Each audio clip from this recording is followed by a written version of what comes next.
रे क्लासेस फिरोजाबाद में हमारा चैप्टर चल रहा था एटॉमिक स्ट्रक्चर, और उसमें हम एनसीईआरटी के क्वेश्चन कर रहे थे।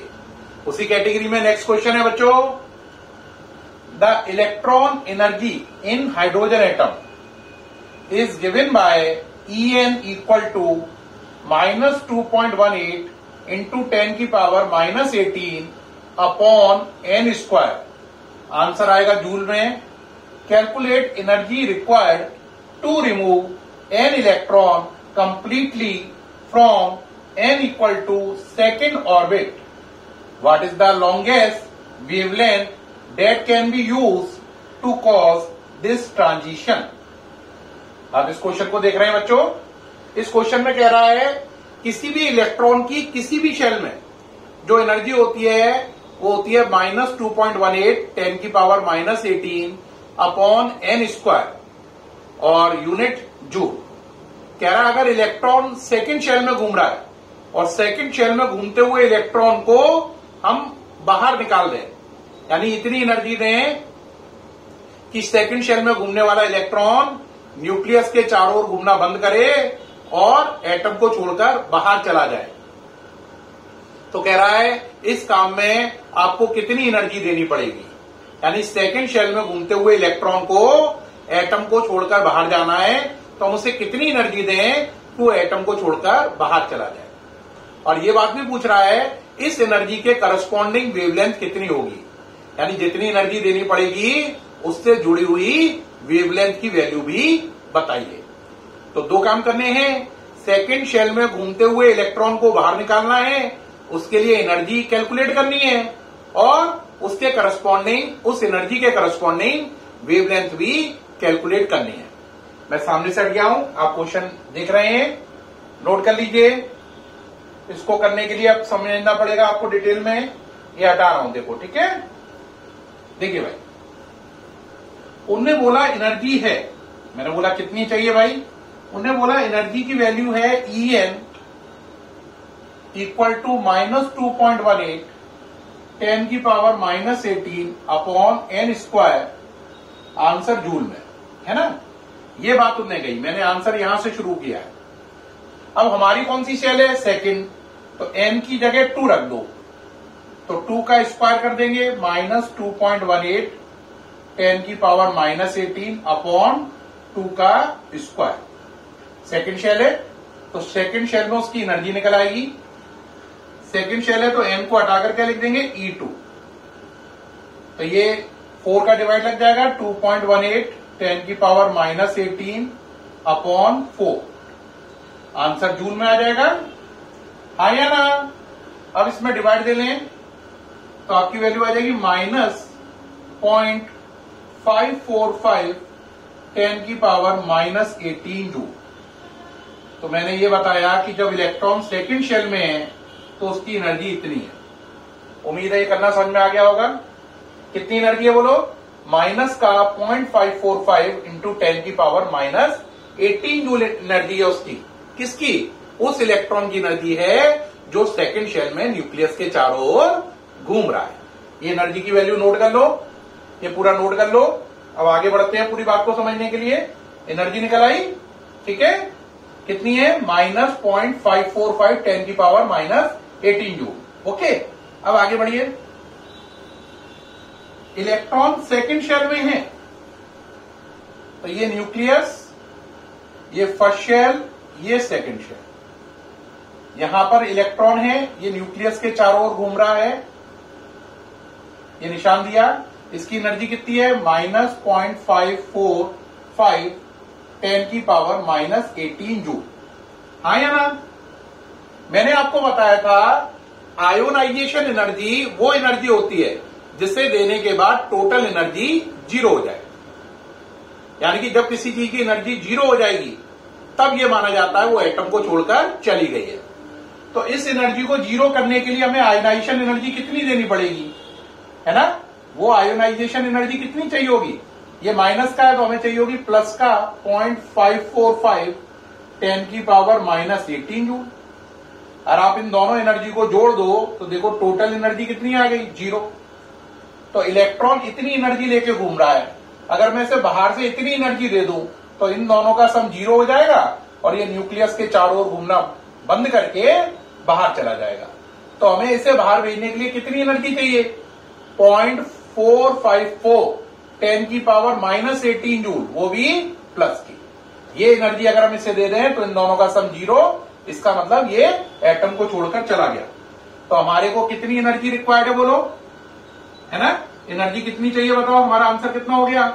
प्लस का 0.545 10⁻⁻18 जूल हमारा आंसर हो गया। किसका? एनर्जी का। प्लस लिखने की कोई जरूरत नहीं है, कुछ ना लिखा हो तो प्लस ही होता है। तो हमारा आंसर हो गया एनर्जी सेकंड शेल में से निकालने के लिए चाहिए 0.545 कितनी? 0.545 इंटू 10⁻⁻18 जूल।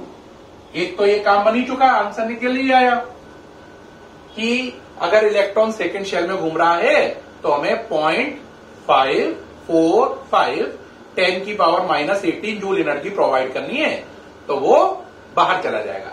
अब इसके करस्पॉन्डिंग वेवलेंथ निकालनी है, तो फॉर्मूला लगा दो। E इक्वल टू बोलो क्या होता है? SC by lambda.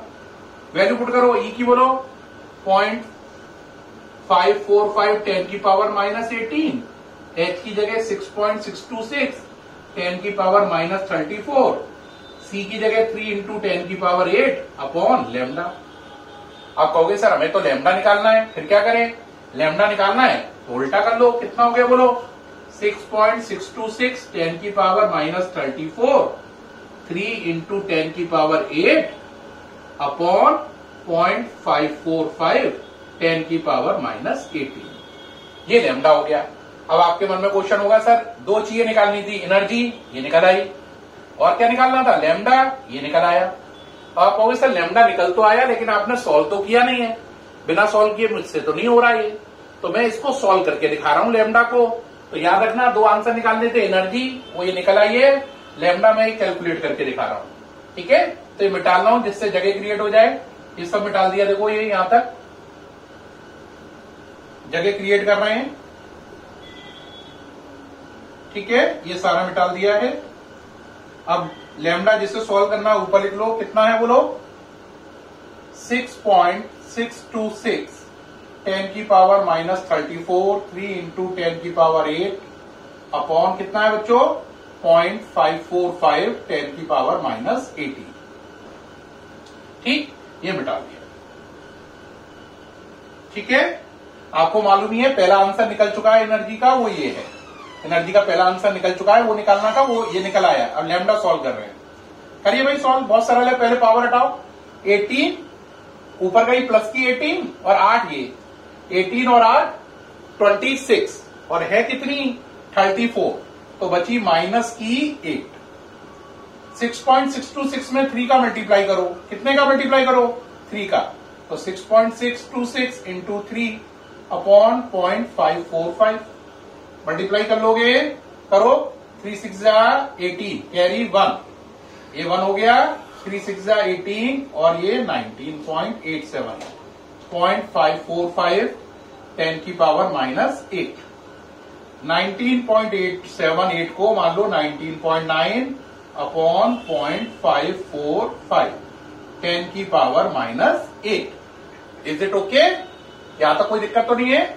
अब आप इसमें इसका डिवाइड लगाओ तो ये आएगा 36.47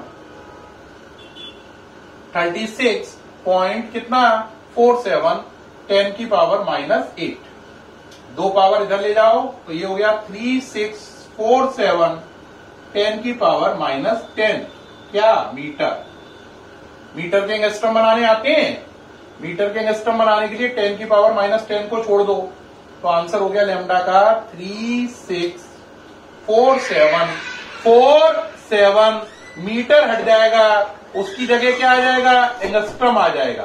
क्या आ जाएगा? एंगस्ट्रम आ जाएगा।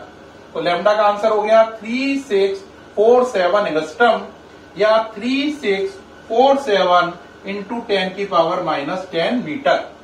और एक आंसर तो लैम्डा का ये है। एक बच्चा कहेगा एनर्जी का आंसर सर मैं भूल गया, तो एनर्जी का आंसर याद करो, यही वाला था। कितना था?